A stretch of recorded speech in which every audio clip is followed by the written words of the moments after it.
after the uprising of the 17th of June, so what was the government's solution? Just dissolve the people. Yeah, you heard that right. We're going to dive into this absolutely incredible idea from the playwright Bertolt Brecht. We're going to unpack what makes this single thought so powerful and honestly, so terrifyingly relevant even today. Okay, so this is the poem. It's called The Solution, and it reads, after the uprising of the 17th of June, the secretary of the Writers' Union had leaflets distributed in the Stalinallee stating that the people had forfeited the confidence of the government and could win it back only by redoubled efforts. And then comes the punchline. Would it not be easier, in that case for the government, to dissolve the people and elect another? I mean, wow. This short, absolutely devastating poem is what we're talking about. And we're going to explore why this one single sarcastic question is such a profound act of resistance, one that echoes way, way beyond its original time and place. All right, so first things first, we've got to set the scene. To really get this poem, you have to understand the moment it was forged in. We're talking 1953. The place is East Berlin, and what's happening? A workers' uprising against the state, which was then brutally crushed by Soviet tanks. This wasn't some abstract political debate, you know? This was a real, violent, life-or-death event. And right in the middle of all this, that's where we find Bertolt Brecht. Now, Brecht's story is fascinating. He was a committed Marxist, right? He'd fled the Nazis and then came back to East Germany specifically to help build what he hoped would be a socialist utopia. But what happened instead? He had to sit there and watch his dream just calcify. It hardened into the exact kind of authoritarianism he'd always fought against. It's this really unique, kind of conflicted position that gave him the perfect front row seat to see the state's total contempt for its own people. Okay, so how does this little poem pack such a punch? I mean, it's way more than just a clever, sarcastic joke, right?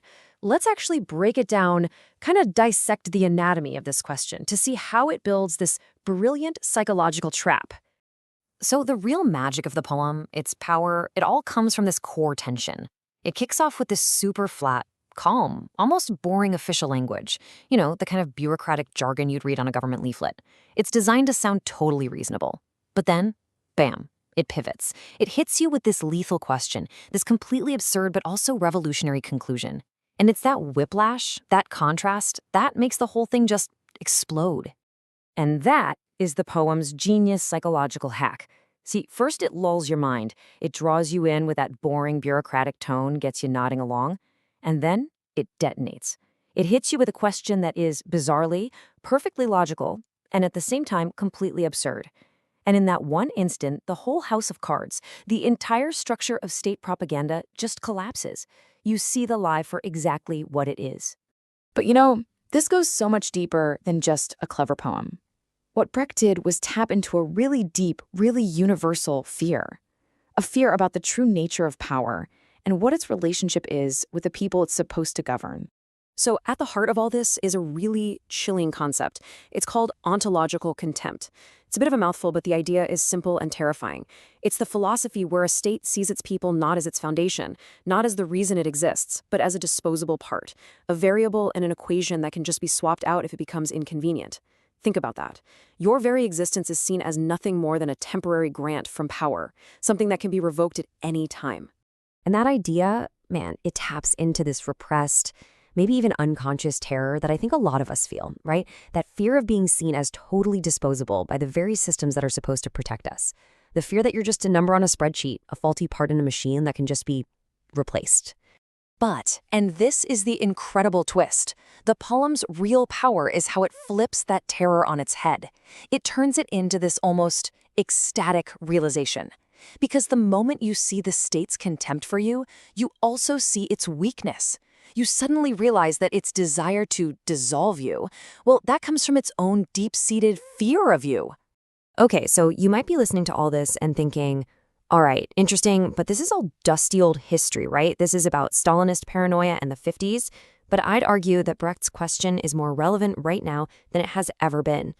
I mean, just look at how the tools of control have evolved. Back in 1953, it was brute physical force. It was tanks in the streets. Now we've moved to something much more subtle, much more pervasive. We're talking about algorithmic governance, about AI-curated realities. So yeah, the methods have totally changed, but that underlying philosophy, The idea of managing inconvenient populations, that remains startlingly and scarily similar. So today's leaflets, they're not being dropped from airplanes or handed out in the street. No, they're embedded in the systems we use every day. Think about things like voter purges or social credit systems or predictive policing. They all operate on a pretty similar logic, don't they?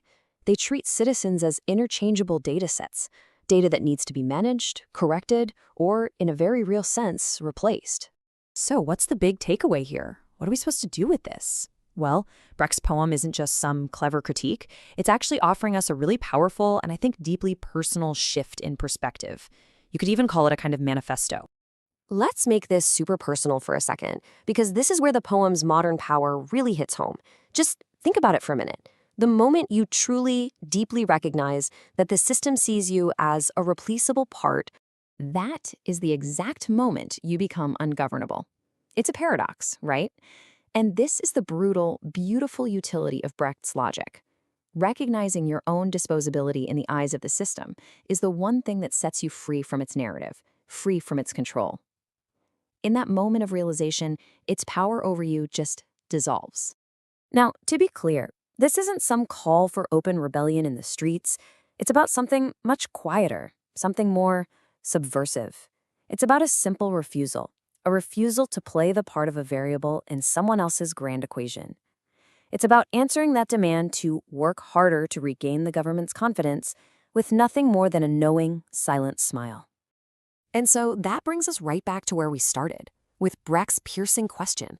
After everything we've talked about, it doesn't really sound like satire anymore, does it? It sounds more like a permanent warning. But it's also a profound promise, a promise of human resilience. Because yeah, the state may wish it could just dissolve us, but the people ultimately always endure.